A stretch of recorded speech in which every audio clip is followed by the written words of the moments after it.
If you're standing at Dyerdale waiting to get into your changing cabana, you might cast your gaze across the harbor on another gorgeous property.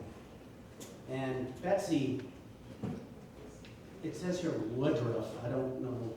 I'm afraid that doesn't compute. Thank you. Betsy is one of the fourth generation of Finneys on Little Fish Island. Her great-grandfather, J.M.T. Finney, had 3 sons and a daughter. Her grandfather, George, once received a wonderful present that Betsy is here to share with us now. Good evening. On a beautiful, sunny summer day, about the year 1910, a commotion or sound outside drew my grandfather to the window, second-story window in Little Fish Island. He heard a powerboat traveling between the east side of the island and the peninsula. Looked out the window, and he was delighted to see a powerboat towing a beautiful, brand-new lap-strake dinghy. And he knew that the dinghy, which had been ordered the summer before, was a present for him from his father, J.M.T. Finney. The powerboat contained the skipper and another man whose name was Levi Hatt. Now, as George watched, the skipper slowed down the powerboat so that Levi could untie the dinghy, pull it alongside, and step in. I remember that dinghy. I avoided it like the plague because it was very tippy. And Levi Hatt found this out the hard way.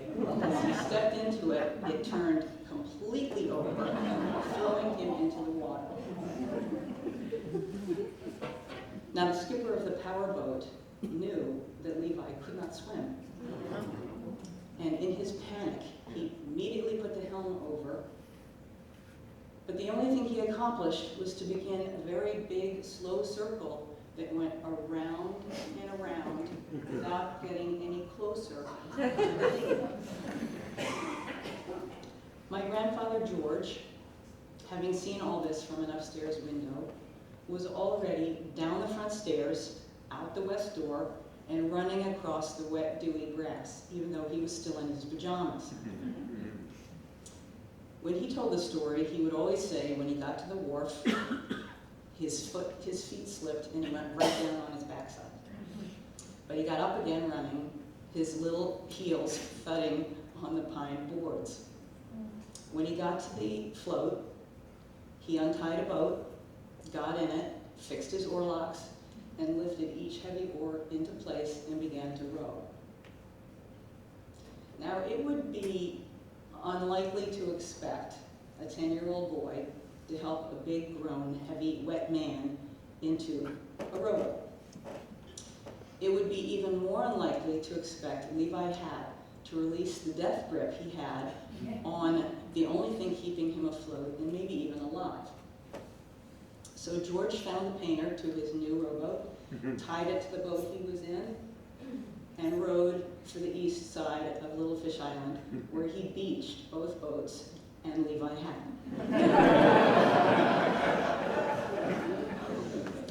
Now, when my mother told this story, she would tell us that when Levi came ashore, he no longer had any fingernails on either of his hands.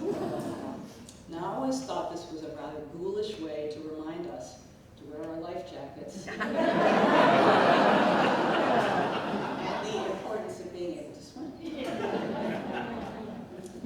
Be that as it may, when the excitement calmed down and Levi Hatt had a chance to compose himself, he turned to my grandfather and in a low, husky voice he said, Georgie, he said, when I seed you coming, I knowed I was safe.